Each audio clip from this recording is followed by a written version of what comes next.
Olá, você está no canal Um Ponto de Vista com Oswaldo Condé.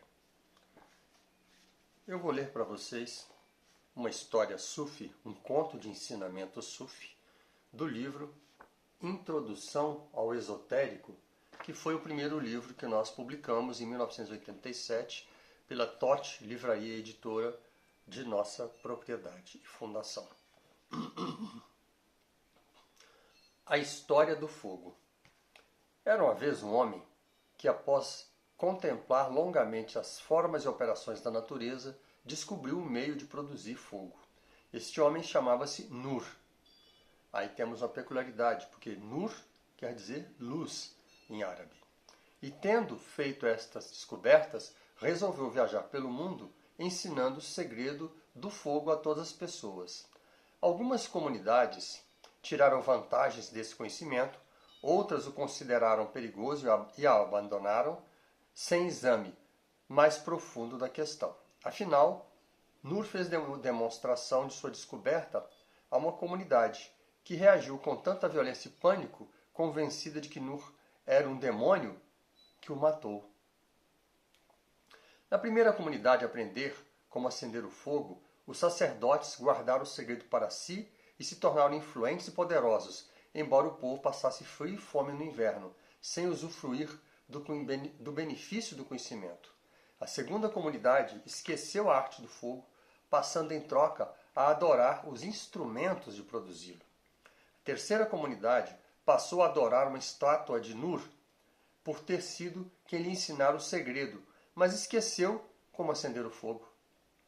A quarta comunidade conservou em suas lendas a história de acender e usar o fogo, e alguns acreditavam, outros não. A quinta comunidade, visitada por Nur, aprendeu a fazer uso do fogo e progrediu, tirando do conhecimento todas as vantagens possíveis, produzindo ferramentas, calor e cozinhando alimentos. Muitos séculos depois, um homem sábio e seu pequeno grupo de discípulos viajaram percorrendo a mesma rota antes seguida por Nur.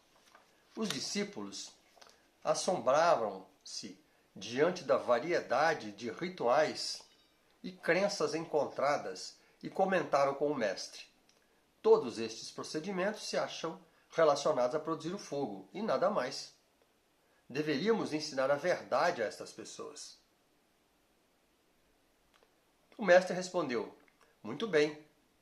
Comecemos nossa viagem. Ao final, quem houver sobrevivido conhecerá os problemas reais e como abordá-los. E assim fizeram. Chegaram à primeira comunidade. Foram recebidos com hospitalidade. Os sacerdotes convidaram a cerimônia religiosa de acender o fogo. Terminada a cerimônia, e com a comunidade em grande agitação por causa do estranho fenômeno testemunhado, o mestre perguntou aos discípulos: alguém quer falar alguma coisa? O primeiro discípulo se manifestou: pela causa da verdade, sinto o impulso de falar a estas pessoas. Se deseja fazê-lo por sua conta e risco, disse o mestre, faça. O discípulo se adiantou até o chefe da comunidade e exclamou: eu posso realizar esse milagre que vocês interpretam como manifestação especial da divindade. E se eu fizer, reconhecerão ter estado em erro por tantos anos? Ouvindo sua proposta, os sacerdotes gritaram: prendam-no! E o discípulo foi levado para fora do recinto e nunca mais foi avistado. O mestre e os demais discípulos seguiram para outra comunidade, onde as pessoas adoravam os instrumentos de acender o fogo. Novamente um discípulo se adiantou e se ofereceu para fazê-las ver a razão. Com a permissão do mestre disse: peço licença para falar-lhes como pessoas racionais. Vocês adoram os meios pelos quais algo pode ser feito, nem mesmo adoram a coisa em si. Desse modo, não permitem que sua utilidade entre em ação. Eu conheço a realidade em que se assenta sua cerimônia.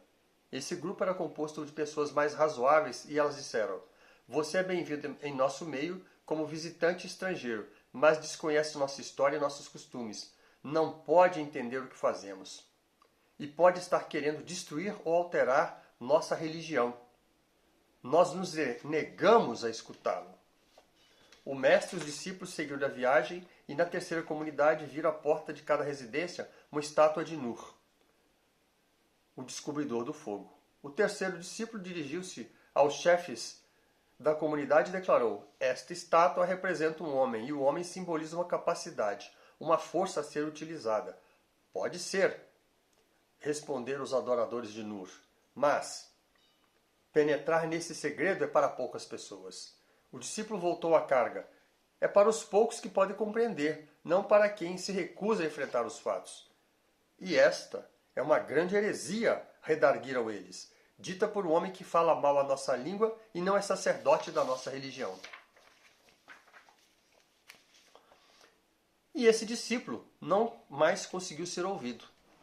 Continuando a viajar, mestre e discípulos chegaram à quarta comunidade, onde o quarto discípulo se adiantou à assembleia dos líderes, dizendo: a história do fogo é verdadeira, eu sei como acender o fogo. A confusão se formou na comunidade, que se dividiu em várias facções. Alguns diziam que as palavras do discípulo podiam ser verdade, e nesse caso eles queriam saber como se fazia fogo. Mas quando o mestre e os discípulos examinaram essas pessoas, perceberam que na maioria estavam ansiosos para fazer uso da capacidade de acender o fogo em proveito pessoal, sem levar em conta o progresso humano em geral. As lendas distorcidas haviam penetrado tão profundamente na mente da maioria deles que os que pensavam poder aprender eram frequentemente desequilibrados e não podiam fazer fogo, mesmo se alguém lhes ensinasse. Outra facção dizia que, supondo serem verdade, supondo serem as lendas incorretas, aquele homem buscava enganá-los a fim de obter um lugar privilegiado na comunidade. Outra facção preferia as lendas como estavam, pois eram a argamassa de coesão da comunidade. E se abandonassem e descobrisse que a nova interpretação era inútil, o que aconteceria com a comunidade? Além desses, havia muitos outros pontos de vista. Assim, o grupo prosseguiu viagem até seu caminho levá-lo à quinta comunidade, onde acender o fogo e usá-lo era normal e as pessoas se ocupavam com outras atividades e questões. Foi quando o mestre disse aos discípulos: atenção! Foi quando o mestre disse aos discípulos: vocês devem aprender a ensinar, pois o homem não quer que lhes ensinem. Antes do mais, devem ensinar as pessoas como aprender. E antes disso, devem ensinar que há o que aprender, pois elas supõem estar em condições, mas querem aquilo que imaginam deve ser aprendido, não o que devem aprender antes. Quando vocês houverem aprendido isso, poderão idealizar a maneira de ensinar. O conhecimento sem a capacidade de ensinar não é o mesmo que o conhecimento e a capacidade de ensinar. Esta é uma história dos derviches. Vale a pena meditar sobre ela.